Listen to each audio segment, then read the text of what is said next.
we go. Hey everybody, and welcome to today's News Tonight, the weeknight news show where we're joined by special guests and our lovely patrons to discuss the day's gaming news. I'm your host, Ash Paulson, and I'm joined, as always, by my very good friends and GVG co-founders, Steve Bowling and Derrick Bittner, as well as our super special guest today, Chuggaaconroy. Chugga, man, how's it going? Thank you so much for being here today.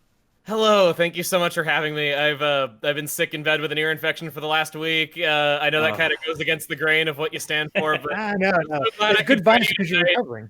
Yeah, exactly. We're just happy you're feeling better. Yeah, the good vibes are what healed me. Good. I'm glad I get to be here and not just like feeling sick from the antibiotics for another night. I can just be here. Yeah, nice. That is good. I saw that and I'm like, oh, that's like give you a break or something, because you always seem to have something going down, like either like working like crazy and getting all those Xenoblade videos out, or some kind of hiccup happens. You got to take a little bit of time off and focus on that. It's never like just nice and easy. Right. Eventually the body's going to tell you to take a break no matter what, though, because just like I put out 73 episodes of this thing within like 3.5 months. So wow, that is insane. That's wild. Yeah. Oh man. Well, I hope at least the physical pain part of that is mostly over for you. Yeah. I think the infection's dead, honestly. Okay. Perfect. Good. Yeah. Well, we're definitely glad to hear that, and we wish you the rest of a great, easy recovery, man. Yeah.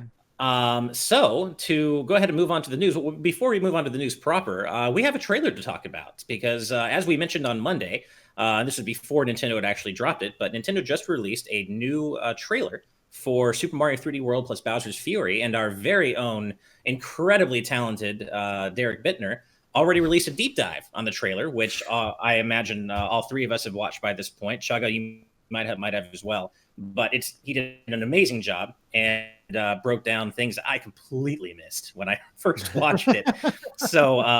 So yeah, no, I mean, Derrick, as always, did an incredible job analyzing this trailer. And so we thought we'd go ahead and just talk about our thoughts on this new trailer a little bit before we move on to the news proper. So, Chugga, let's start with you, since you're our special guest for the day. Even if you didn't watch the deep dive, that's totally cool. No judgment here. But what do you think of the new trailer so far? Well, first off, I have watched the deep dive, and yes, Derrick did a fantastic job on it. I forgot how much I missed him analyzing games. It's great to see. Same, right? Yeah. It felt so warm just watching, and my heart just swelled. I was like, oh, I feel like I'm coming home. I know. We wouldn't want that. You guys are too nice. You guys are... I did that one for World Ends With You, but before that, I can't remember the one I did before that at all. It feels like it has been a while. It has been a while. Yeah, God. That tells you how fast even 2 months goes, or 3 months. One thing I really want to point out, though, is that Derrick did it without killing himself, and I really appreciate that it wasn't like crazy long hours. It was incredible. Like, one, I want to say it's incredible how quickly you turned that out. Like, I heard him thinking, I'm going to analyze the trailer, and I thought that'll be tomorrow or the next day, and then a couple hours later he's like, here you go. I was about to say that was relaxed. He got that out like instantly. I was so impressed. I'm not saying he didn't work very hard on it. I'm just saying I'm glad he did it during normal waking hours, like without, staying up crazy late or getting up crazy early. I appreciate that he didn't kill himself to do it.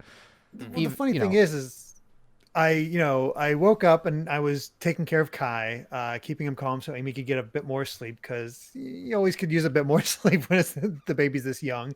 And saw it come up, and I'm just taking care of him, letting him sleep on my chest as I'm just sort of hanging out with him and scrolling through Twitter, seeing all the reactions to Bowser's Fury. And I wasn't planning to do an analysis. I'm like, I can just take it easy. No worries. It's probably not that big a deal. And I'm seeing all the comments about the cats and all that, but you can't turn it off. I've been doing this for too long. I can't help myself from looking at that kind of thing if I get interested. And I just started noticing a lot of structural elements to the game and how it might play that nobody was really talking about. It was all focused on everything's cat themed and check out these things. And, that's how it all goes. And that's why the analyses could be so long, because it felt like you had to cover every little detail. If you missed a detail, not good enough. You had to get all that in there as much as you can. And, as you're working on it, more details might come in from other people finding it, and you got to see if you found that yourself. it just kept it moving at all times. Like it felt hard to get to a certain point because I could have notes like 2-3 pages long just from that. And this was a simple like going through the trailer and writing down towards the central thesis. That was the whole idea behind this one. It was just like my focus was how is this structured, and then just built the video off of that, and it ended up being a nice 7 minutes. Nothing too crazy or long, and got some good stuff in there, and got tricked by Matt McMuscles, who was on here before in a previous one, because he's the one that came up with the whole Godslayer Bowser thing, which I'm so mad that's not a real thing. It is in my mind. That is my headcanon name for this Bowser. It's Godslayer Bowser. You can't tell me any differently. I think that's the coolest name. He was very close with the American name, at least Fury Bowser. He had Mega Fury, but this is Fury Bowser. And I mean, Fury Bowser, cool, but Godslayer Bowser, that's super metal. And not only is that super metal, the music of the trailer is literally super metal. Yeah. And that was surprising to hear. I was bopping my head to that. It's not a style of music that you usually hear in Mario. Yeah. I love the idea of like the jazzy, happy music just suddenly turning to that to like signal his approach, and you have to just deal with him firing at you for a few minutes. It's just such a cool idea. Plus, go ahead. I was going to say, I really love what we've learned since the deep dive came out about this, like the fact that you'll just be trying to get your way through a normal level, and suddenly here comes Fury Bowser to murder you. I'm like, I love it, and I hope that music that we heard is in the game, because I would love that gradual shift away from like the lighthearted tunes to like the oh shit, Bowser's coming kind of vibe. I could see it being legitimately like raising my heart rate, like getting my pulse going. The only thing I wish, and I know that Mario's the brave one, but I would love for him to show some like Luigi level fear when that version of Bowser shows up. Like when the camera has like Mario running towards it, I would love to see him just petrified. Right. Yeah, I mean, it's funny, even though we've seen, a giant, we have a Bowser who's literally taken over the galaxy twice, and he's like this godlike figure in those games. This still feels... his design in this still feels important in a different way. He just feels so massively powerful in this. He looks so cool. It's so nuts though, because like a lot of people go, remember when Bowser was scary? And like he's come back to that all over again now. Yeah. Like after so many years of just being like this kind dad character, and in Paper Mario he's just like kind of this goofy like anti-hero guy. Like it's just like he's actually like legitimately scary and metal again. Yeah, the thing I love is I saw a tweet today that gave like a perfect juxtaposition of those two Bowser personas. It was a tweet that just showed like Bowser Jr. with his brush painting the picture of Fury Bowser, and he's like, allow me to illustrate why we have to kill my dad. I love it. I was gonna say that Bowser Jr. teams up with Mario because Bowser ruined their family vacation by turning into that thing. I love that little dynamic because they still maintain a fatherhood dynamic with the two of them, because Bowser Jr. wants to rescue his dad, and I love how it's become a thing between Origami King and this, like, well, dad's in trouble, got to team up with Mario. That's right. That sort of idea. And I don't know if you guys saw this, but I think the Japanese website posted a little video showing the opening of Bowser's Fury. I didn't see that. Oh, yes. Mm-hmm. It was just him walking along, and Bowser Jr. kind of like kidnaps Mario into this kingdom, as far as I can tell.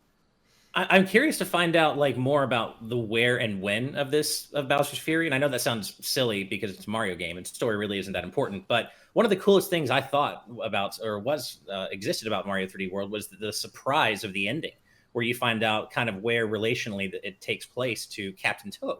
And that was something I didn't expect out of this game, right? And had been building this loosely connected narrative, that connects these games to each other. And so I'm curious if Bowser's Fury will also do that. And does it take place after 3D World? Is this like, I don't know. I mean, again, I know it's a Mario game. Yeah. It doesn't really matter. But I just thought it was cool Easter egg type. Yeah. Real quick. Oh, go ahead. I was just gonna say, it's so funny how like unironically cooler this side mode looks to the main game that they're supposed to be celebrating. Yeah, that is true. And that's what I was gonna ask, because technically we haven't even gotten your impressions of the mode itself. Yeah, I guess we kind of jumped around a little bit. We were praising Derrick a lot.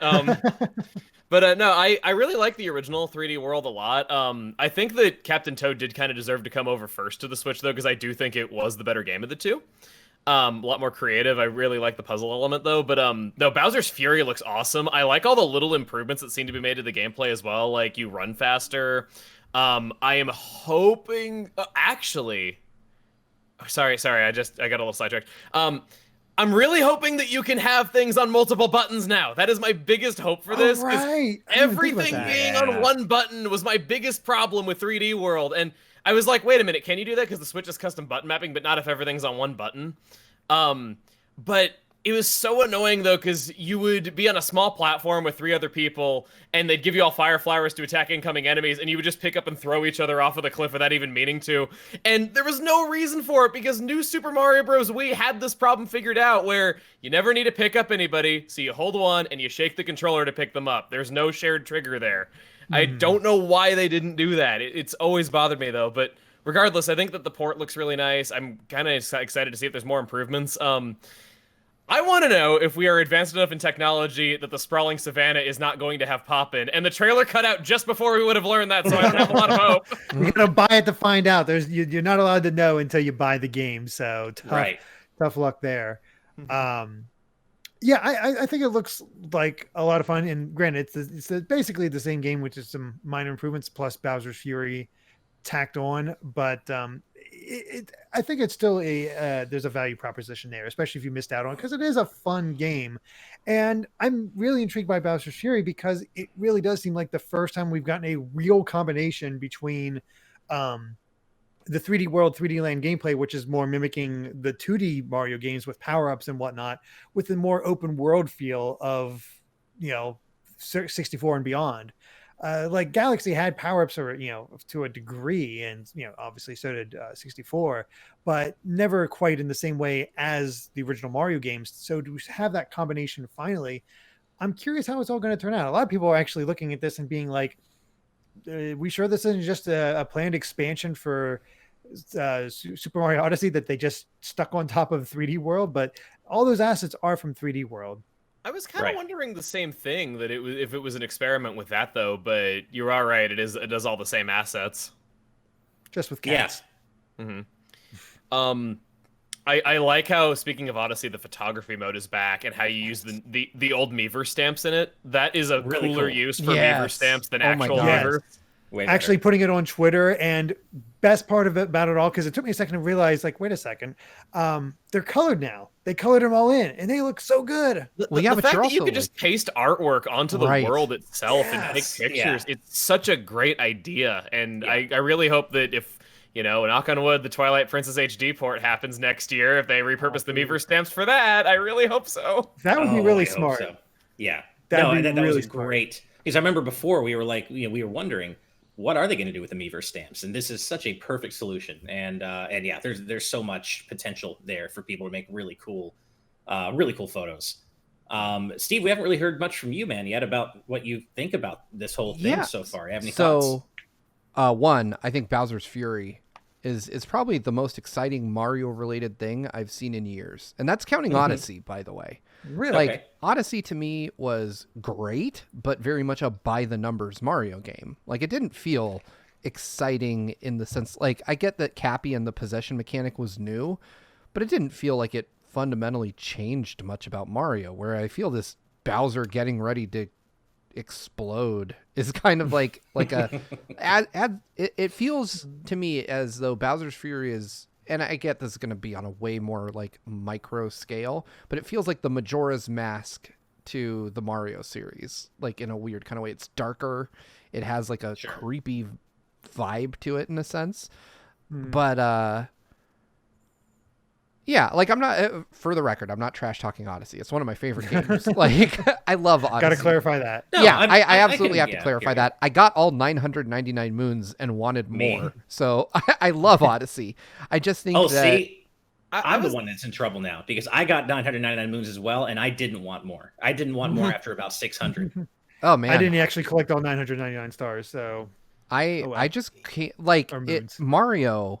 3D Mario has an irresistible gameplay hook to me. I don't care what 3D Mario it is. They're all great. Even Sunshine is great, but it's not as great as other Marios, which is a really high measuring stick. But yeah, I personally, I'm not super hyped for 3D World itself. I'm way more hyped for Bowser's Fury. I think 3D World is a fine game and it's fun, and I'm interested to see the improvements they made, like the increased running speed. Online play is a big deal for this game. Oh yeah, go ahead. I was just gonna say, do any of us have any faith that this online is going to be any good? No. Well, we don't know about I don't know if the connection quality will be any good, but I have heard one aspect of it where only the host is going to be able to keep progress. Oh, come on. Already, Nintendo. Oh, God. Why is this so hard for you? It's 2021. This game, okay, I want to reiterate that only the leader gets to keep the progress. They make you beat this game 5 times to 100% it. Yep. They make you beat it 5 times. You got to beat every level with every character 20 times. So honestly, it's only for a little like shiny thing, so it's not required, but still. Yeah. You know, I will not be doing that again because I already beat it 5 times on Wii U, so I will be beating it. I didn't bother with that. I don't even know why I wanted to. I just kind of, I don't know. It got its hooks in me, and I just really wanted to do it. And I also wanted to. I kind of have like a bit of an ego when it comes to platforming because that's like my bread and butter genre, you know. So for me, I feel like I have to 100% like 3D Mario games, and so I wanted to prove to myself that I could beat Champions Road with Toad, and it was hard, but I did. Oh yeah, Toad is. Oh yeah. I played through the game one time. That was enough for me. I'm not a big completionist though. Like I don't 100% almost anything ever. So I mean, unless it's an open, like a sandbox 3D Mario, I've 100%ed all those. But I just don't understand like the thinking behind like, oh hey, let's make it so just one person's progress carries. That like why? That is one of the worst. I might actually 100% it if I could do it with all you guys. Like if I could invite everyone in and play through it, it would make it so much more entertaining for me. Another difference is that everyone's got to own the game to play this. It's not like download play or couch co-op where it's okay that only one person gets the progress. In this case, everybody had to buy the game. Yeah, and that's, I mean, and that I get, like that I'm cool with because I know that, you know, the online, at least if it, you know, hopefully it works well, it's very robust. I can see why that would require, you know, everyone to own a copy of the game, but only the host getting to keep their progress just already is a huge red flag to me in terms of the online in this game. Definitely. And platformers are particularly hard to do online. Even Sony has trouble with it, where like Little Big Planet has notoriously bad online in a lot of cases, where it's just the game will have to stutter and think for a second to catch up. And when you're trying to time a jump, that's, you know, a death sentence. Yeah.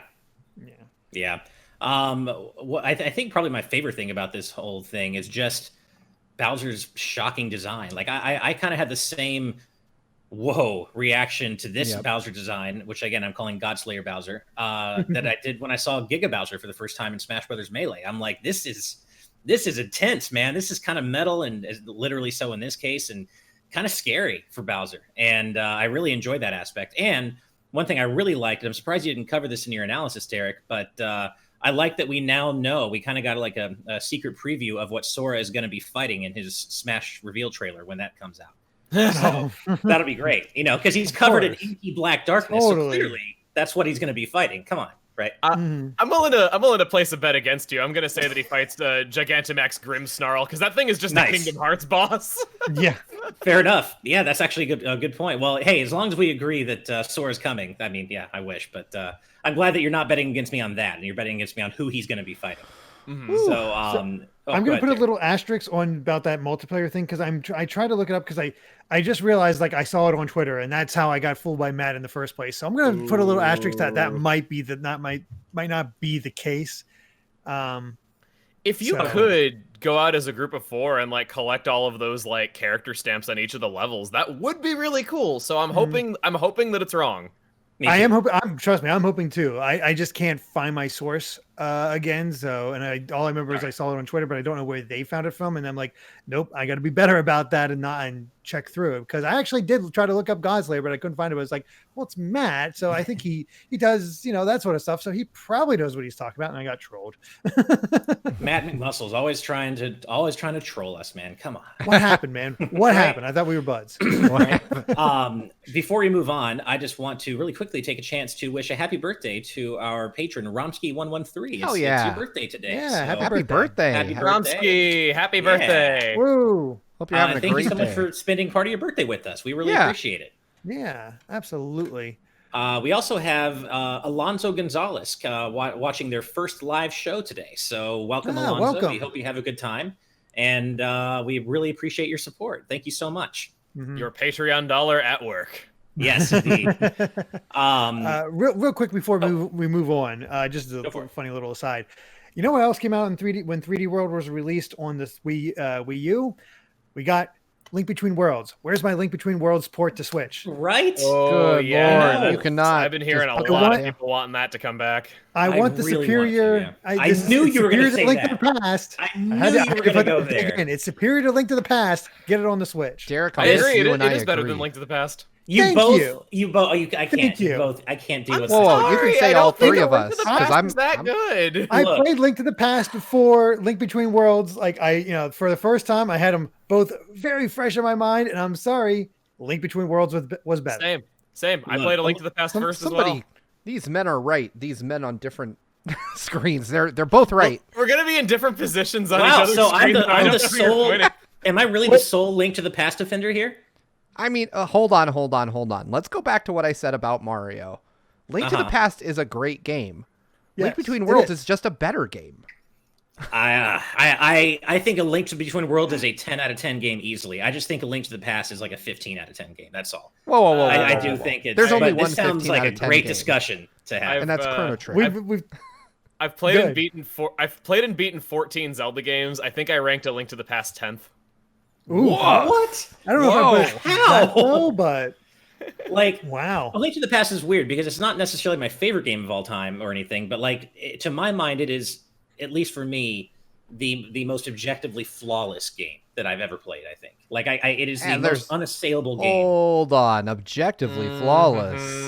To That me. itself is I flawless. don't know, Subjectively man. to me. I didn't mean. Flawless in that I'm case. running on no sleep. It's not objectively. right. I'm running on no sleep. Objectively Subjectively to me. It's like it's very difficult for me to find anything to assail about that game. It's just, and A Link Between Worlds, as much as I love it, I can find things to criticize. Right. All right. A lot I'm of curious my- to see what our I have- chat here has to I have say. just one quick announcement. Piece of breaking yes. news, if you will, as you know is traditional nice. here on TNT. I'm gonna butcher the name because I don't know what your screen name is, but Tevin Williams updated their pledge from $10 all the way up to $25, bringing them into the Wow. EP club. So make that 52 executive producers. Jeez, let me Thank put you that so on much the, for your generosity. I apologize doc. that I don't know That's what you enough go by execu- on YouTube. That's enough executive producers to shuffle into a playing card deck. Yes. That's I true. know. Well, it seems like sentiment in the chat is pretty divided down the middle. So Ooh. this would be something that I know we talked about having this discussion for quite a while. Derek, There's but a lot we of really discussions should that do we it. have, like we've talked about I being feel on like the docket for a while that we just need to pull the trigger on. Put aside a couple hours and rank all the Zelda games. All of them. Ooh. I've done that. Yep. You know, Well, yeah. Go to war. Our Bring good Chugga friend that for might Kat this be, one. have to be a multi-part series because Yeah. us comparing tier lists. Oof. I know. Well, our good friend Kat Bailey, friend of the channel, she I was just on her podcast recently, Axe of the Blood God, where she and her co-host ranked all the Final Fantasy games, and that was as much of a minefield as you would expect it to be. But it was a lot of fun to talk about. So I'd love to do that for Zelda. I think that'd be great. Breath of the Wild 2 is coming out someday. We need to need to do that. Perfect. I feel like Someday, we dude. really need to get the next story up. We Yeah, do. we're already That's why I keep 26 minutes, so trying. let's get to the news. I'm sorry, I keep derailing it. No, it's fine. Let's all right. Well, let's go ahead and get to our first bit of news here, which happens to have to come out along with this new trailer, and that is this new Mario and Blue Edition Nintendo Switch, which is Red and coming blue. out. Huh? You said Mario and Blue. It's Mario Red and Blue. Oh, Mario Red and Blue, sorry. Which is coming out on February 12th for the usual MSRP of $300. And I'm just going to come out and say it. I think this thing is ugly as sin, and I hate it, and I don't want it. Yeah, No! I think it's ugly as sin. Listen, man. All I ask is that the Joy-Con are the same damn color and not purple and orange and red and blue. It's fair. That's fair. It's an OCD nightmare for me. And I just... I'm so happy that they're finally doing red and red, other than just that Odyssey bundle that nobody could buy. This thing is so hot. I love this. First off, it is only, and I was wrong about this earlier, it's only the second Switch that they've actually changed the chassis color for. The first one was that Labo giveaway Switch that I don't think I've ever seen a picture of the actual one. Like, whoever won it, I don't know anybody ever posted it online. I loved that thing. I love this thing. Like, I love loud, obnoxious colors, and Mario's red and blue are the perfect, like, mixture. I just fear that someday someone will see me with it and go, hey, is that a Superman Switch? And I'll die inside. Other than that, I'm with you. I'm all about loud and obnoxious. Oh yeah, yeah, and I am too a lot of the time in terms of like garish, not even garish, but just like really loud, like look at me colors and designs. I don't know what it is about this that I'm not feeling. I don't know if it's like the bright Fisher Price-esque color. There's something to do with the color clashing for me. I don't know. Maybe it's the shades of red and blue that we're seeing here that don't translate well to the plastic, in my opinion. I don't know, because I feel like I should like this. I realize that I'm like maybe in the minority here, but I will say this, Ash. If the Animal Crossing Switch, if they had made the color of the actual body of the Switch itself match the shade of white-ish that they used for the dock, I would prefer that to this. But because of that difference, like for some reason, I really like the fact that the Mario Switch comes with a red dock and the Switch itself is red too. Like, I just love that color combination. I am all about this thing because of that mainly. Oh man. We have another piece of breaking news. Ooh, I like these. Young Ben Kenobi doing the same move, editing their pledge from, I'm going to say it's 8.5 pounds up to 21.5, which roughly translates to 10 up to 25. So welcome to the EP club at Young Ben Kenobi as well. I will read these out as long as you guys do these. So we appreciate you. Keep doing it. He will never get to sleep. Yeah, this episode will go on forever, and Chugga will just leave us here. Yes. He's like, I'm out. I can't do it. I can't leave you to read Patreon pledges. No kidding. On the note of the system, my favorite part is those candy cane Joy-Con wrist straps. Those things are beautiful. Yes. Candy cane. Oh, wow. So I don't mind the color. I think it's cute. It's cute. The funny thing is, everything that's blue as part of this package, I would never use. I never use my Joy-Con grips. I never use the right. Yeah. Oh, man. Thing you pop in. I'm a pro controller all the way person. So, I mean, if the Joy-Con actually worked, then maybe I'd use them, but... Yeah. Ooh, shots fired. I mean, the man tells the truth. I have 5 pairs of Joy-Con. I have sent 3 of them away for repairs, and 1 of them works. Oof. I am going to sound like the biggest Nintendo shill in the world. I have almost every color of Joy-Con. I have an obnoxiously full cabinet of Joy-Con, and I haven't observed drift on any of them. I don't know if it's just because I'm my black set when I first got the system, so I bought a red and blue set, and they're fine so far. 3 of my pairs started drifting, including the Joy-Con that I had on my pre-release system that Nintendo sent me, which that was drifting before the system even came out, and I remembered saying to myself that this is going to be the death of this system, but I guess it didn't really do that. It's the red ring of death of the system, I guess. And then so I have 3 pairs that drift, and then my 4th pair, the right Joy-Con on my 4th pair thinks that it thinks that its battery is dead even though it's not. Oh, no. Where I have to briefly attach it to power and then disconnect it again for it to go, oh, right, I'm not dead. Oh, wow. And then I've never heard of that defect before. and I don't want to like go and ship them off again for repairs because I've already done it once, and you know it's not safe to go outside. So Right. I'm just dealing with it, and I have one pair that functions correctly out of 5. That is my launch pair of Joy-Con are still doing okay, but I bought a second pair of Joy-Con to mod, which I modded the D-pad into the left Joy-Con, and those are suffering hardcore from drift. I can barely even use them anymore, and sadly. How you finding that D-pad mod at least? Love it. Love it. It's sensational for 2D platformers and fighting games. Like it's almost required in my opinion, but I'm also a bit of a snob when it comes to 2D games. So I like the disconnected D-pad for like 3D games like Breath of the Wild, where you have like shortcuts on the D-pad directions. Yeah, that way you're never gonna press them wrong. Yeah.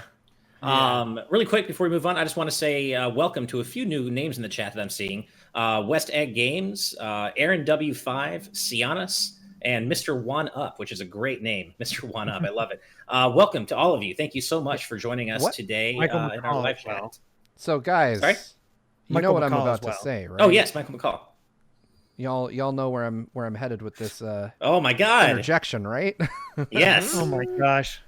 Hyrule Hermit has edited their pledge from $10 up to $25, bringing them from the producer tier up to the EP tier. I guess y'all thought I was kidding. I will read these out. So he'll do it. Thank you so much, everybody. We're so humbled by all your support. It's just it's fantastic. My God. Derrick, are you adding these as Steve? Yes, I am. Okay, they're all there. I got them. I'm taking care of it. Awesome. Real quick before we move on, I will say, whatever I think about the system, I'm just not going to get it because that Switch Pro has to be happening at this point. I'm just going to wait. Yeah, on that. Totally. Yeah, to be fair, it's definitely this could be a hard to last-ditch justify. effort to make money on the base. Yeah. Switch. Right. One I was going to look at.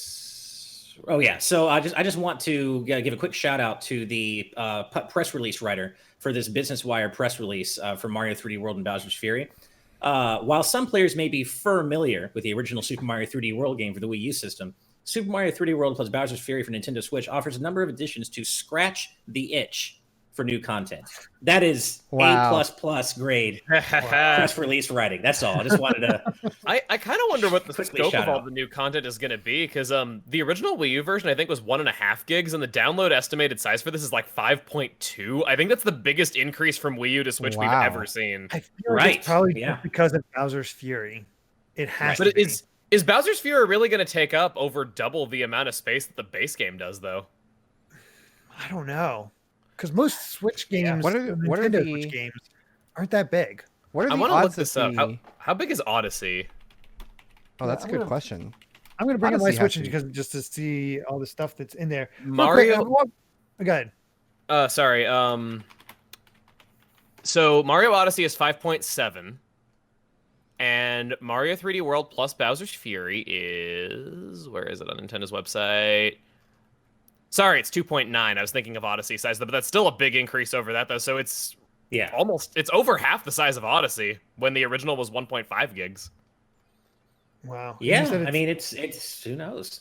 You said 5.6. You said, or something like that. 5.7 for Odyssey. Yeah, that's the same. That's the same size as I'm looking at my Switch managed software part. That's the same size as Hades of all things on Switch. Wow. So that's funny. Luigi's Mansion 3 is actually bigger at 6.3, but again, you're talking about ports, and I'm trying to look at the other ports, and I'm not sure on that one. But yeah, it's still an interesting increase in size.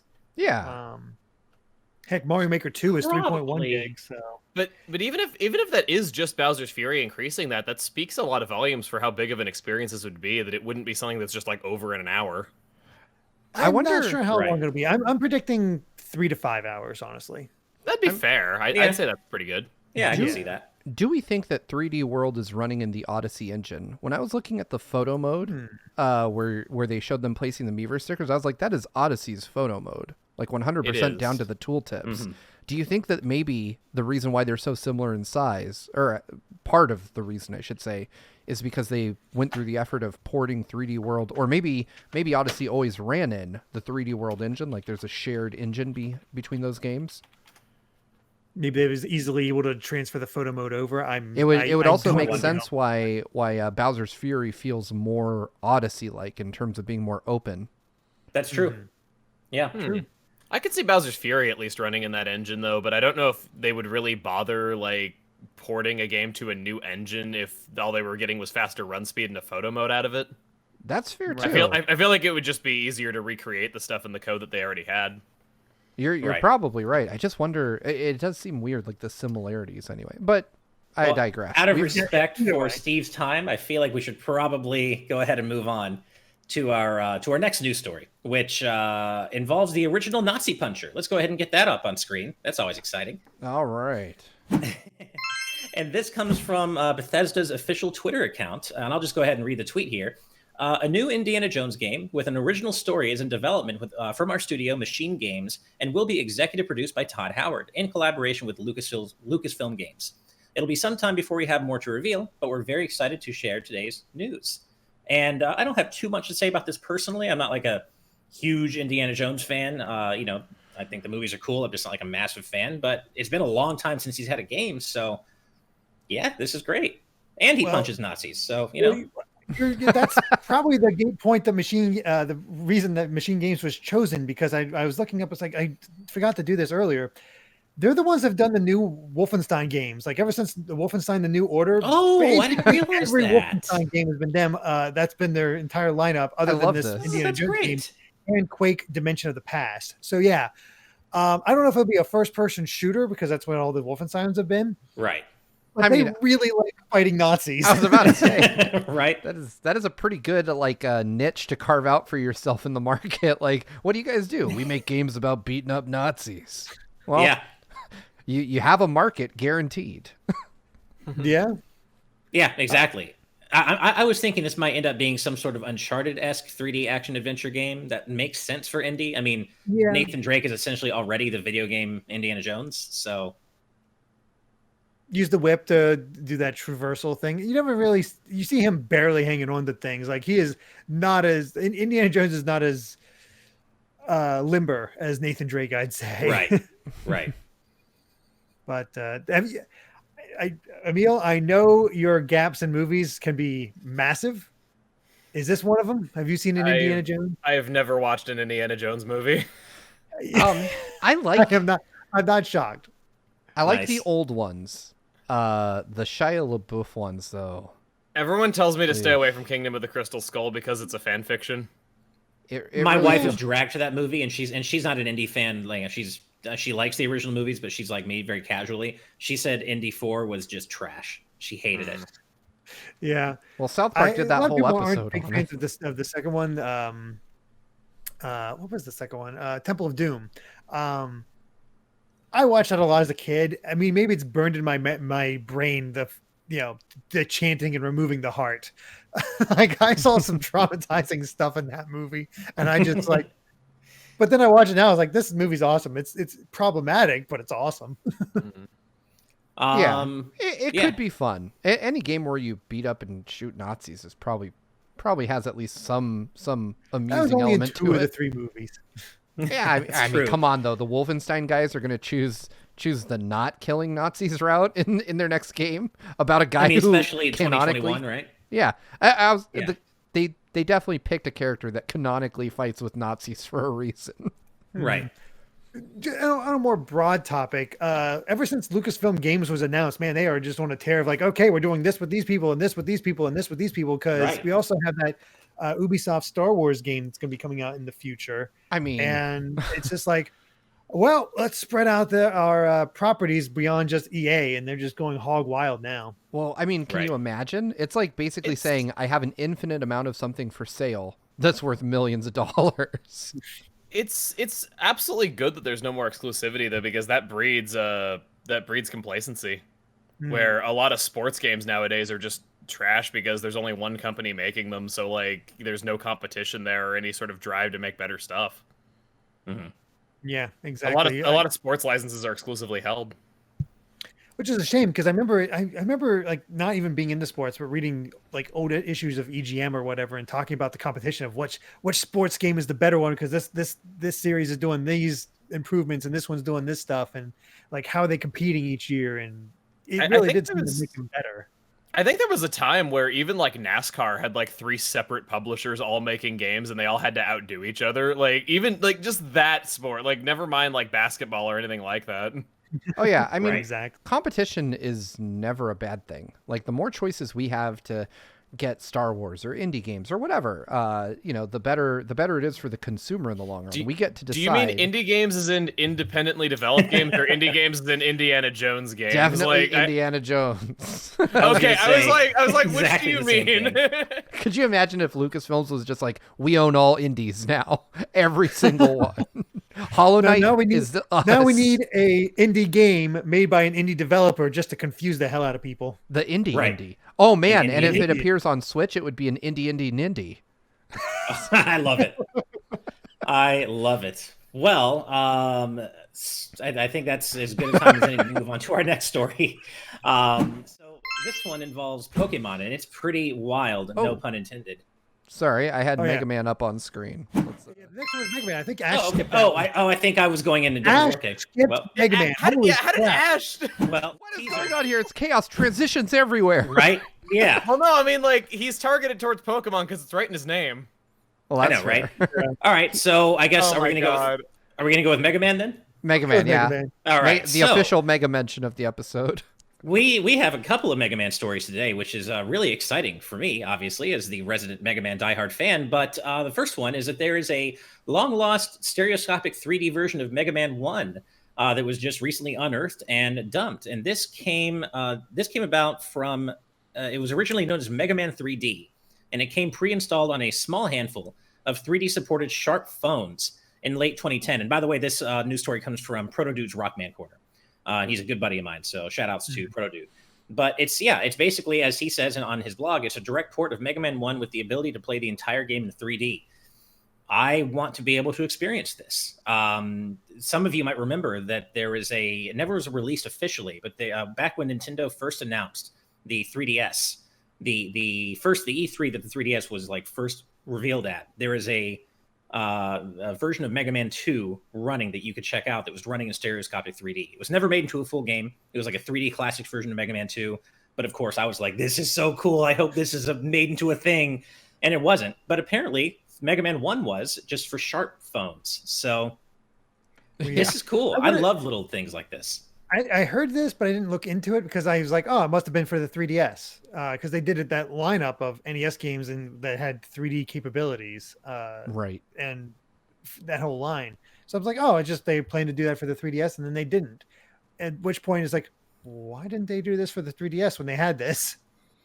Right. And they even did there was a Street Pass puzzle for Mega Man that also showed Mega Man in like classic 8-bit Mega Man in stereoscopic 3D. And it seemed like such an obvious thing to do, but at the same time, those were the years during that really, protracted, extended,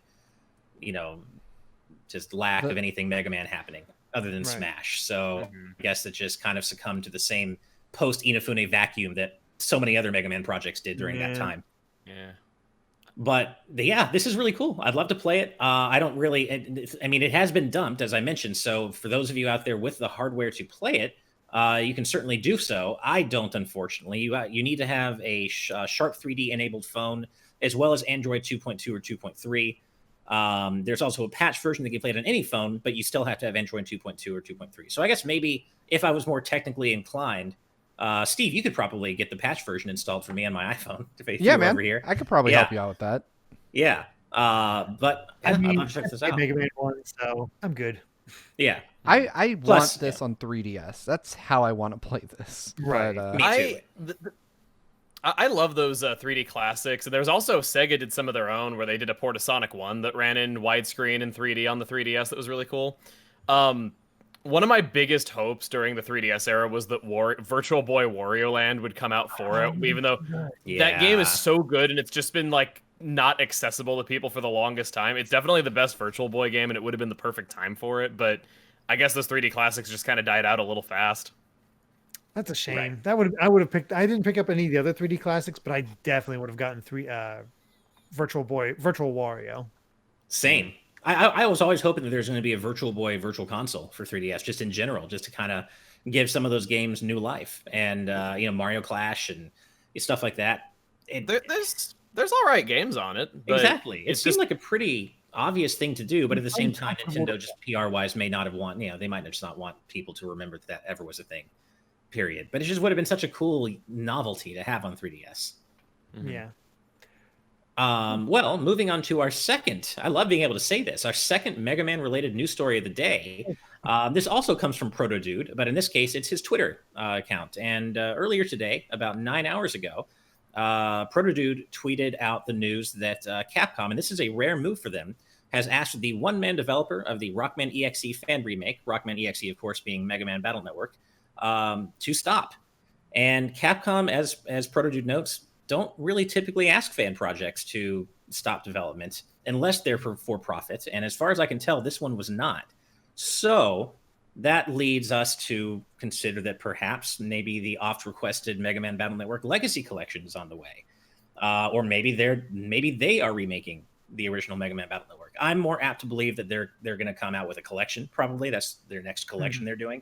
Now Proto Dude does make sure to outline the other possibility here, and that is that this fan game somehow infringed on Capcom's new content policy, which they released last week, and that's kind of a new thing for them. So there may be no there. This could just be housekeeping on Capcom's part, but I'm more inclined to believe that the next Legacy Collection is coming, and that it's going to be Battle Network, because it is the series' 20th anniversary this year. So things seem to be lining up. Well, Chugga, what do you think about all this? I'm inclined to believe that this is something that's competing with something in the pipeline, because it's like you said, it's so rare that Capcom does anything against fan projects.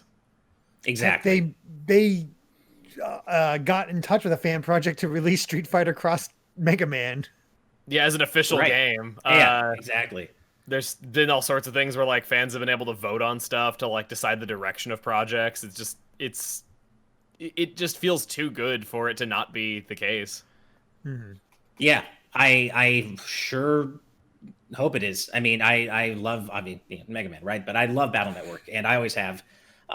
There are things that I've mentioned that I think need to be added to a potential Legacy Collection of Battle Network games. There needs to be an encounter toggle because the random encounter rate in those games is just absurd, especially in an adult, I don't have all the time in the world context. And there needs to be some sort of fast forward function, kind of like we've seen on the modern Final Fantasy ports, where if you just want to grind for Zenny, aka money, or grind for battle chips or whatever, that you can just turn on triple speed mode or whatever and just grind through random encounters. Those two things really badly need to be, in my opinion, included in such a collection. But regardless, I'm excited. And do we think they'll include, if this is a Legacy Collection, do we think they'll include the Star Force games as well, or will it just be? No. They would already be giving 6 RPGs, because who knows what they'll be doing with the different versions. But 6 RPGs is a hell of a value. Yeah. I think honestly they're gonna split it into 2 collections if it's 6 that also. RPGs. Yep. It's gonna be 1, 2, and 3, and then 4, 5, and 6 at best. I can see that. Yeah. Battle Network Legacy Collection. What a name! Mega Man Battle Network Legacy Collection 1 and 2. Jesus, that name. So yeah, I think there's something happening here. Here's the question: would they include network transmission in that collection? I've not heard the best things, but it's still part of the series. It's a weird game. It's certainly a weird one-off game, but it's a good game. It's a good, not great, but a good game with some cool ideas. I personally love, and I'm going to call him Rockman EXE because I've never played an American release of this series. Okay. So Rockman EXE is like one of my favorite incarnations of Mega Man. Like, Same. One, you slap a ninja mask on Mega Man and he instantly becomes 10 times cooler. 2, Rockman EXE could have a friggin' sword hand if you wanted him to. One of my favorite things. And I just overall love his design. It's unique. Like, it feels like it veers just far enough away from Mega Man to feel truly unique in a sea of very similar incarnations of this character. That being said, because I want this collection to happen so badly, I am choosing to just assume that it's not happening because I would rather be surprised than disappointed. Sure. Right. I agree with you guys. Where there's smoke, there is likely fire, and there is a lot of smoke.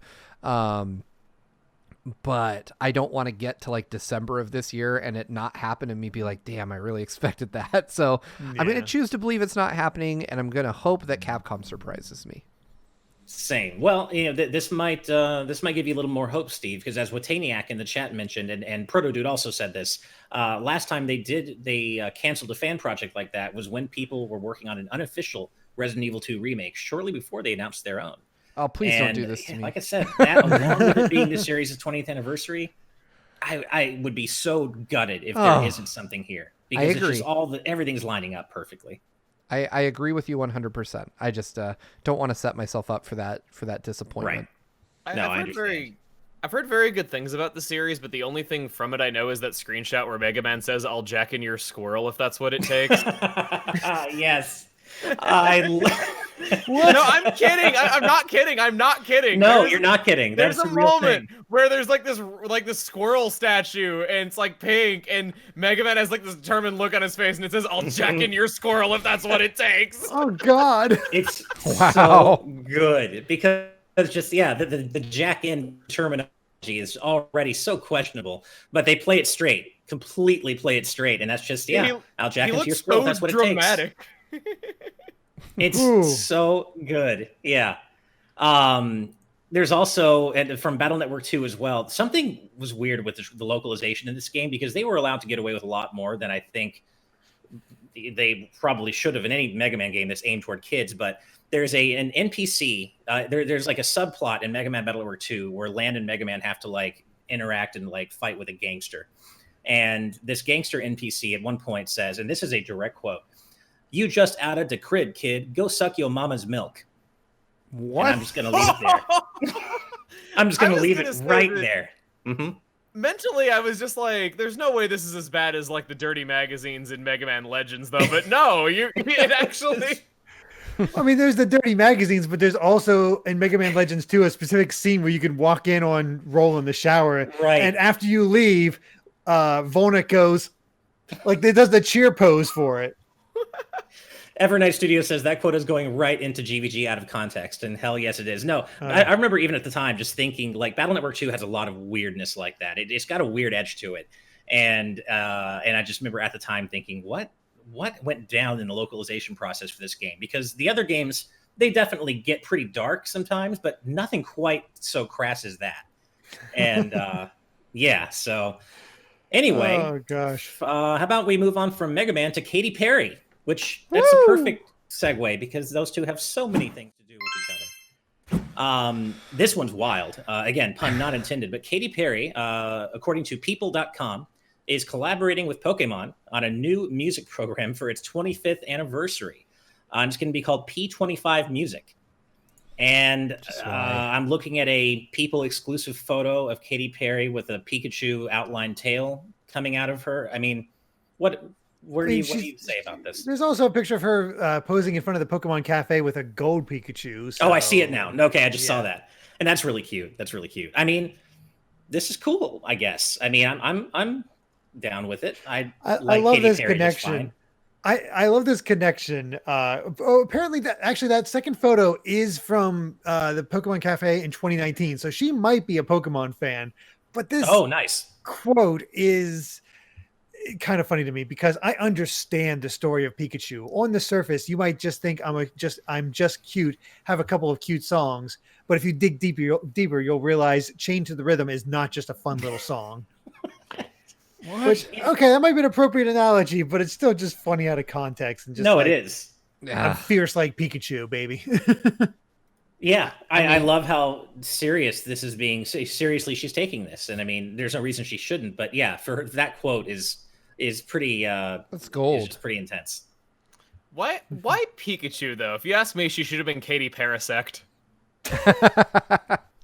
Nice. Because you don't. That's Parasect. Unfortunately, is not very merchandisable. How many people really think of Parasect that often? Yeah. What? Maybe I don't know. Maybe Pelipper's not popular. Katy either. Pelipper. Yeah. I was gonna say like Parasect is marketable to Last of Us fans, I guess. That is true. That is a nightmare.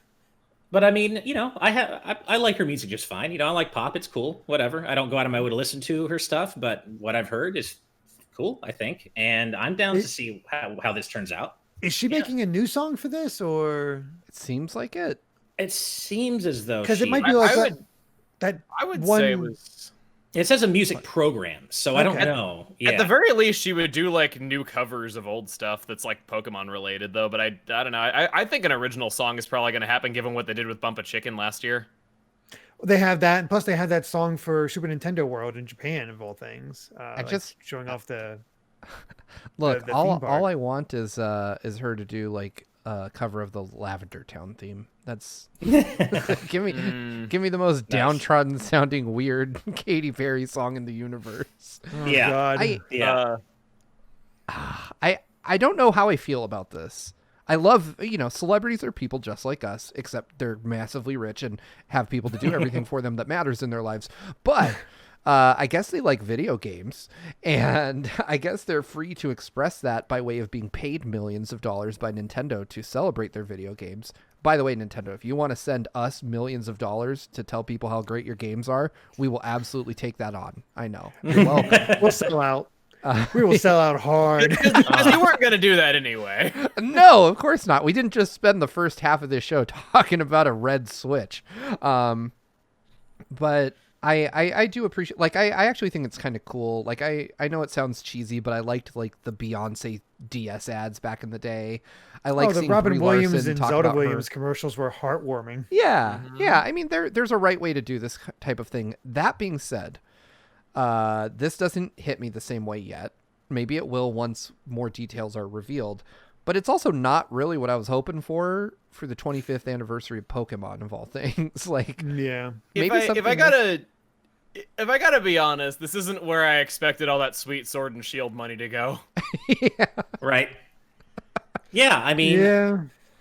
I think what I found myself wondering as a massive video game music fan is how much, if any of this, will have to do with Pokemon music. Like it's a music program for Pokemon's 25th anniversary. Is this Katy Perry? Is she going to be singing songs about Pokemon that are just her own original creations, or have her re-record the To Be a Master soundtrack? That's what I want. Yes. Yeah. I listened to that so much as a kid. Do it. Bring it Only as a kid. I mean, I might have listened to it up through high school. Yes. Nice. Okay. I might have listened to it during my wedding. Not there. Hey, I've checked out the songs, and some of them hold up remarkably well. Viridian City is still awesome. Yeah. Yeah, it is. I mean, I'd love to hear her just do a cover of the original theme song. I think that would be cool too. That Jesse and James hamming it up for Team Rocket's Rocket. Oh. Yeah. Oh, I love that one too. That's a favorite. Yeah. But no, this is cool. I'm certainly open to seeing what this is like, and it's it's nice that they're doing a music related event for Pokemon's 25th, just because Pokemon has always had such fantastic music and been a very just music front series. Yeah. I just hope this isn't the extent of what they're doing. Like, I want something that ties more directly to the games, because that's how I know Pokemon, and I know there are people that first interacted with Pokemon from the anime or from other places now, because it's just an inescapably huge franchise. But I hope they have something for fans that started out with the Game Boy games, or with any of the games, really. It sadly might have to be smaller than earlier years, because something tells me that we're not getting anniversary concerts this year. Yeah, that too. Probably not. We are getting new Pokemon Snap, which is a huge deal. True. But is that confirmed for 2021? I didn't think it was. I thought it was, but I might be wrong. I might be just thinking it was, but I hopefully. Otherwise, though, speaking of music channel and celebrating Pokemon music, they haven't done a Pokemon rhythm game yet. Now, some of their songs have popped in Taiko no Sujin, but we haven't got a Pokemon focused rhythm game. And seems like a hugely missed opportunity. There were a few Pokemon songs in Harmonite, which is a really cool game. It's true. But yeah. Wait, Taiko no Tatsujin has Pokemon music? Did I hear that right? They have they have music from a lot of different. They have Kirby music too, and Splatoon. And, well, I know Kirby and they have Splatoon. They have stuff from the Pokemon games to even like anime openings for Japan. Oh damn! I bought the Japanese version forever ago, and I couldn't play it a lot because at the time I lived in an apartment upstairs, and I was like, banging on a drum in my living room is probably not what my downstairs neighbor wants. And I didn't, so much time passed, I haven't picked it up. I need to play that some more and find the Pokemon tracks in there. That's awesome. Rob Arman X, I will take your Hatsune Pika and raise you a Hatsune Michu. Oh, I love that's it. so good. That is fantastic. Also, Steve, your buddy BJ Bovey in the chat a little while ago said he hopes you get paid to shill Nintendo games and review chicken. Oh man, are you kidding me? We're getting further into like my dream existence here. Right? Like I just go to the door and like somebody has like a bucket of chicken and like a bunch of unreleased Nintendo goodies. It's called DoorDash. Well, I mean, I'm talking about free chicken for review. Like I want a review copy of chicken. Well, okay. I got you here. Just every time you get a delivery, complain, and they'll give you your next one free. There you go. Oh, there we go. That's how you do it. Oh, I don't want to take us all too much off topic because that just reminded me of a friend in college. Sorry, who would like. He figured out if you complain about any little thing, you get sent free stuff to chip companies. Yep. So he called them once and just said, "I got this weird shaped chip." And it was, it was, a little off, but nothing too crazy. And he still ate it later. And they sent him 2 free bags of chips as apology. So it's just like they want to be so helpful and keep people happy that just send you that free stuff easy. So anytime he got a weird chip or a weird thing, he'd call up and see what happened. And sometimes they would send him free stuff. What would it even be like working in customer service for potato chips? Wow. I'm just thinking about this, that you'd probably be so bored with nothing to do and just so happy that somebody talked to you that you're like, here, have some chips. Right. It's funny. The same one of my best friends, who texted me during Monday's show to talk to me out of nowhere about what was in his will and that he wanted me to be a potential effector of his will. Like, what the hell? It got very dark very quickly. Also, is that kind of person, Derrick, where he doesn't do it as much anymore, but he's one of those people who would find reasons to complain and get free replacements or, additional things. And that's just, I don't have it in me to do that. I know I'm sure I could have gotten so many free things over the years if I was, but like, I don't want to complain if there's not anything to really complain about, Right. That's me. Yeah. I don't want to go through the hassle. Yeah. Real I don't quick, want to put other people Turkey through the hassle. Right. Turkey Subai in the chat says, "Hey, everyone, going to get the vaccine tomorrow. Can't wait for everything to be normal again." Wow. Yeah, congrats on the vaccine. That's nice. That's huge. Well, Congratulations on how that, yeah. Yeah, us self-employed losers can't get that stuff for a few more months. Nope. I may get lucky because my wife works in education, and educators and people in the education sphere are, moved to closer to the front of the line. They should be. Yeah. And so I think she's in one of the first-ish groups, and apparently maybe spouses also count as that. So I'm ready. Ash is going to be trying to get in there. He's like, hey, table for 2? Can yeah. you, Like, hey, which arm do you need? Let's go. I'm my ready. veins, literally. Yeah, everywhere. Let's just go. But yeah, no, keep us updated on your experience with the vaccine. We really hope that you don't have any side effects and you feel well. And and Wing Xion says my grandma was going to get hers tomorrow. So that's cool too. So that's all great. Young Ben Kenobi's grandma already got hers. That's awesome. Did you guys hear that Disneyland is going to be like a massive, like that they're turning that into a COVID vaccine? Yeah, it's going to be like the biggest COVID vaccine place in Orange County, which is just it just it put an image in my mind that Universal, if Nintendo World would come out, would just have somebody in a Dr. Mario costume administering the vaccine. That would be perfect. Oh my god. Oh man. Well, I wouldn't doubt it if it's company policy that Dr. Mario can never be seen with a syringe. Like, I would either. Just shove pills down your throat. Yeah. Yeah. Well, shall we move on to our second to last news story here?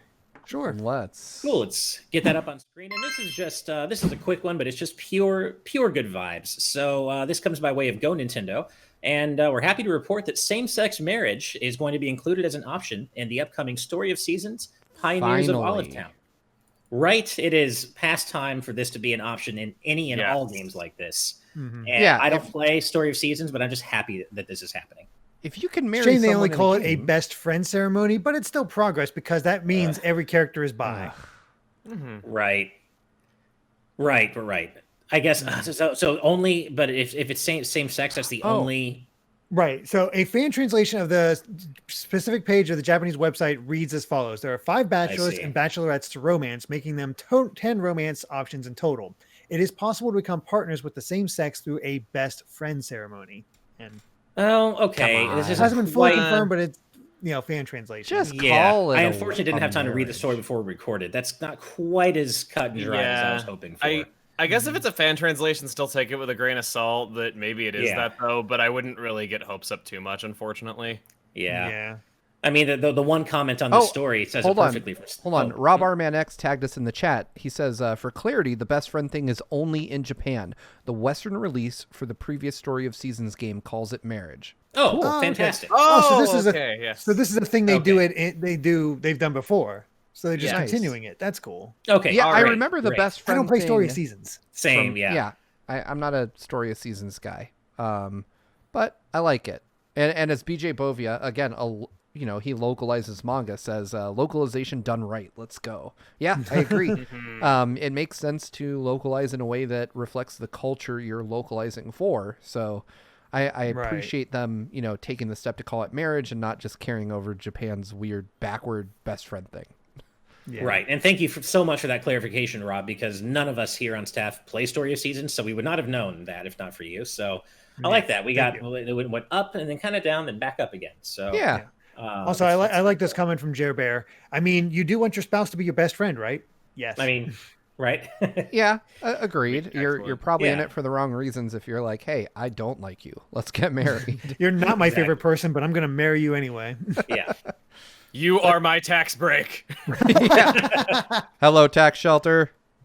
Please provide me with fake affection. Man, that is going on the GVG out of context Twitter tonight. Oh, I'm sure it is. Oh, I'm sure we're just yeah. It's a Chugga episode. Of course, we have a bunch of those. Right. All right. Well, let's go ahead and move on to our final news story of the day then, if you guys are ready. And this comes from VG247, and it's pretty cut and dried here. Hogwarts Legacy has been delayed to 2022. According to the announcement, the reason for this delay is to create the best possible experience.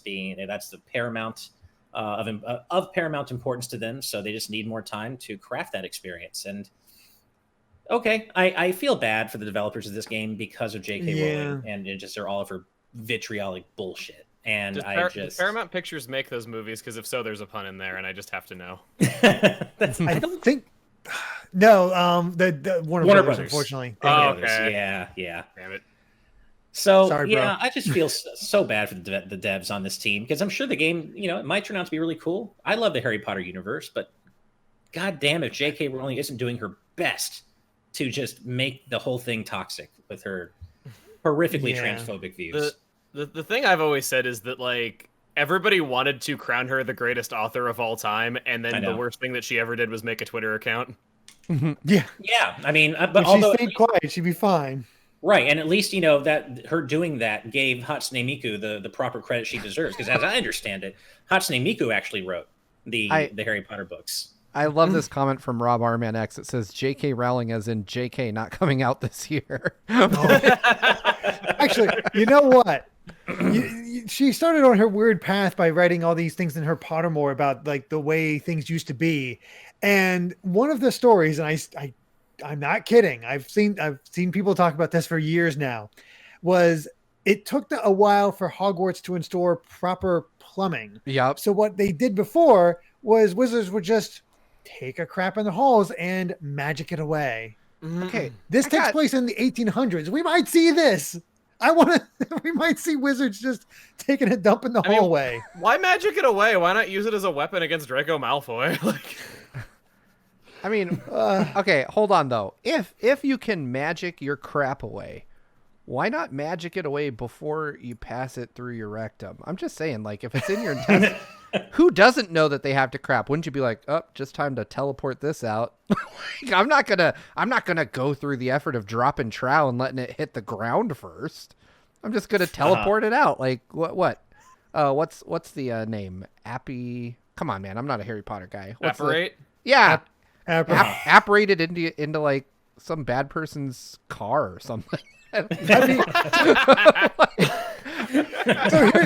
the hot summer day. Here's the thing that makes it horrifying, because that the same thing sort of applies. Like the food would appear out of nowhere in the early Harry Potter novels, and it turns out it was house elves making the food and then making it appear. What if they just took it to the house elves? They're like, well, your crap to deal with now. Here you go. What if then Literally. the house elves transmogrified it back into food? The ultimate revenge. Hogwarts was terrible. There's if, so like, much the going on protein's behind in the there. I scenes. mean, there's no reason that. Okay, this is getting weird. That's weird. Yeah. Getting weird. It passed that point about 2 minutes ago. Past. Oh God, why did I have to say that?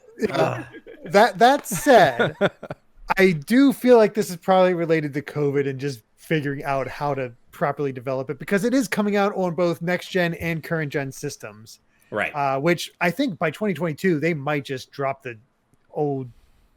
They might drop those SKUs. I'm not sure. Am I like unpopular opinion here that I just don't really see the point of the PS5 when like everything on it's on the PS4 anyway? Plus, Sony doesn't really seem to mind if the stuff comes out on PC as well. I guess the point for most would just be that PS4 games do play better on the 5, but you're not wrong. Like the only real exclusive is like Astrobot and I know not everybody. I know not everybody can. Oh, sorry. No, go ahead. I was just correcting myself. Yeah, I know not everybody can afford a gaming PC, of course, though, but I don't know. I kind of felt this way when the PS4 came out as well, where I'm like, well, if every PS4 game's on the PS3 anyway, I'll save $400 and play it in 720p. Yeah, that's Fair. so. That's what I was gonna say is, and BJ Bovia points it out in the chat too. This is kind of like the traditional console cycle where publishers are rushing to crank stuff out for the new gen, but they also don't want to abandon those for sure profits from the millions of people that spent the last 7 years on a PS4, right? Definitely, yeah. Right. I feel like a hard cutover would be real hard to pull off, but I agree that I wish I'd see more exclusive stuff for these things. Like, because the Demon Souls remake, I think, is the only exclusive, isn't it? Astrobot is Playroom. exclusive too, but yeah, it's a very low number of titles. Like Miles Morales is on PS4. Sackboy is on PS4. Yeah. And obviously all the third-party stuff like NBA 2K21 and the stuff. I'm sure it'll get exclusives Immortals. in time. It'll just be a couple of years like the PS4 was, because we kind of had this thing last generation as well. Yeah. Yeah, Like, it's I want one, but the game that's going to convince me that I do want one is the new Ratchet and Clank. Yeah. Give me that. You might be surprised. If you played Astro's Playroom, that might do it too. Oh, really? It is so honestly, good. And that's kind of what I was going to say is after having played Astro's Playroom now and just being wide-eyed and just having a grin on my face the whole time, the haptics in that game and the way that it makes the DualSense feel next gen, it is an incredible controller. And I was going to say, normally I'm on team, I'll just buy the last gen version, whatever. I will go out of my way to pay a little extra money for PS5 versions of cross-gen games if they utilize the DualSense, if they utilize the adaptive triggers and the haptic feedback. I cannot say enough cool shit about this controller. It's really cool, you guys, and I'm really excited about it. And yeah, so I imagine Sackboy probably does have DualSense specific features on PS5, and that to me, honestly, after playing Astro, is worth the 10, 20 extra bucks, whatever. Sackboy is not a great showcase of what the DualSense can do. Really? It is. Okay, It's well, disappointing in that regard, but it has great music. So and I've heard the game itself is great anyway. Yeah. Oh, okay. I was about to ask if it's good though, because I heard Little Big Planet 3 was kind of bad, so I was a little worried about this one. Oh, so I'm not a big fan of Little Big Planet, period. But Sackboy is fantastic. It's cute, but I never got into the creation aspect. But yeah, I've heard good. Steve, you said good things about Sackboy. Yeah, Sackboy is fantastic. I can't recommend it enough. If you're looking for, especially with two players, when you get two players on it, it's really, really great. Well, Okay. what might make you interested, Emil, is it's from everything I've heard is it's basically Super Mario 3D World. Okay. With Sackboy. No, I already love Little Big Planet. I don't need to be sold on it. I heard Little Big Planet 3 was kind of not good, so I was kind of worried about this new one, and I was just kind of waiting to hear from people I knew who got it. Really quick, I want to give a quick shout out to Itachi Cosplays. First time catching this live. Super happy to make it, albeit late. Well, no worries. No problem. The VOD version will be going up tomorrow morning for you to catch what you missed. And we hope you can make it for the entire show next time. We've got plenty more coming. So there are also a couple of more names I'm not recognizing here. Just want to say a quick welcome to Longshanks126 and Shuckle25. So I don't recognize either of your names. So if this is your first show, a live show with us, welcome, welcome, welcome. With that said, though, that brings us to the end of our news. So I think we're about ready to head out here. And I know, Steve, you probably got to go have dinner. Yeah, I need to take off, but I'll hang around for the credits. Yeah. What's up, Mew? Could I bring up something really quick? I have I want to show you guys. Of course. I meant to bring this up earlier during 3D World, though, but so the box art got revised now that we know what Bowser's Fury is, and I want to show you the final box art versus the early box art. Oh, boy. I'll drop it into the green room. Oh, okay. Yeah, I'll post it for the chat as well. So, on this box art, do you notice anything missing from the later version? Cat Luigi. He's just gone. They edited out Luigi to put Mario in a third time. That reminds me of Metroid Prime Trilogy's box art. Oh my god. Wow. Or Metroid Prime 3's box art, I mean. Where you just see Samus and Samus and Samus. The year of Luigi is over. That's funny. Wow, why would they do that? Yeah, isn't that cruel? Like, Mario is on this picture 3 times. I guess it's not the year of Luigi anymore, though, right? So, you know what? I'm waiting for the year of Zelda to start, though. Come on. There will never be a Metroid anniversary ever because it shares its birthday with Zelda. They will just never. They will never pass up that much money to have a Zelda anniversary. Same for Kid Icarus. Probably. Unfortunately, which give us Uprising. For the love of God, give us Uprising. And I guess Wataniac says Mario Party 9's box art didn't have Luigi either, which, in my opinion, that's even more egregious, to be honest, because that's like an ensemble. Mario Party 9's box art did have Luigi. He was just way in the back and only a few pixels tall in like a tower. Okay, I feel like I remember this. He was in a tower on a castle. It's really funny. That's so funny. Poor Luigi. Man. Well, with that said, I think we're pretty much done with the news for today. There was a lot to cover. But before we sign off, Chugga, can you please tell our wonderful audience where they can find you? Yes. So I make Let's Play videos, currently Let's Playing Xenoblade Chronicles 2. I'm about 70 episodes in and not even halfway, but, you know. Sounds about right. Yeah. I make all sorts of videos on Nintendo games. I just did Pokemon Mystery Dungeon last year, as well as Kirby Triple Deluxe, and a 1-episode series of Super Mario Land for April Fool's Day. So those are my recent things. I have a Twitter, I have a Facebook, Chuggaaconroy, and a YouTube, I guess, as well, but I thought that kind of went without saying. Perfect. And awesome. Thank you so much for inviting me to be on the show. I've been wanting to do it for a long time, and I'm kind of glad I get to have this be the first thing I record back. Nice. Yeah. I've been wanting to get you on, and like this we had that Mario news. I'm like, this is perfect. Let's try to get Emil on. Man, dude, it is absolutely our pleasure to have you on. You're a good friend of all of ours, and we would love to have you back anytime, man. Anytime. Thank you. I'd be happy to come back anytime. I love you guys. Awesome. We love you too. We love you too. By the way, through this episode, it's so easy to talk. So. Exactly. Cool. Well, that brings us to the end here. But of course, before we head out, we, as always, have to give special thanks to all of our patrons at the producer tier for helping to make this show happen, because without you, it would not be happening. So thank you times a million for all of your support. And additionally, of course, a massive thank you to our patrons at the executive producer tier and above. And those fine folks, which is becoming, this is going to be a fairly long list here. Yeah, those seriously. fine folks are, here we go, Rob Arman X, Dan and Twistle, Z Patty, Adam O'Sullivan, Floating Mew, Christopher, The D-Pad, Vesmio, Waffle King, Kieran Phillips, Benny Yao, Rosa Bowling, aka Mama Bowling. Hi, Mom.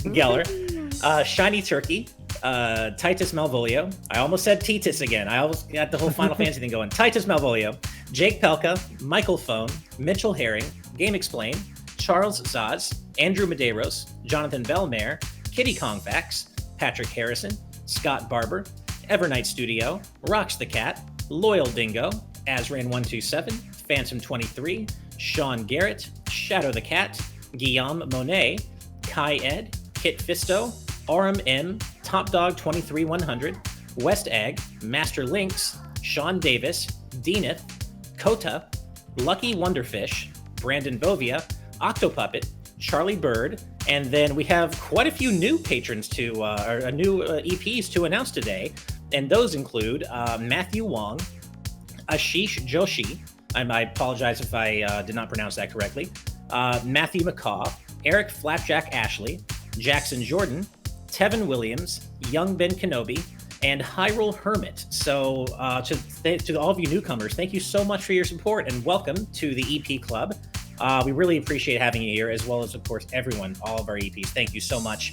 If I got anyone's name wrong, especially the newcomers, please just send us a message on Patreon and let us know, and we'll be sure to, let us know what your preferred pronunciation or name is, and we will be sure to correct that in our next episode.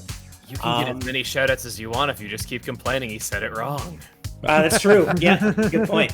But yeah, so just hit us up on Patreon if there's anything we can do to pronounce your name correctly.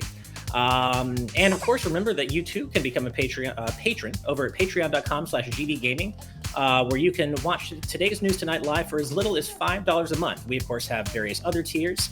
You can support us for as little as $1 a month if you'd like. But either way, regardless of whether you support us on Patreon or you're just here as a guest and liking and hopefully subscribing, we appreciate your support no matter what. We're just happy to have you here. And so as always, if you liked this video, it would be super awesome if you could like and subscribe. And be sure to, like and subscribe for more good times like these. But until next time, everybody, good night and good vibes. Bye. Bye, everybody. Bye.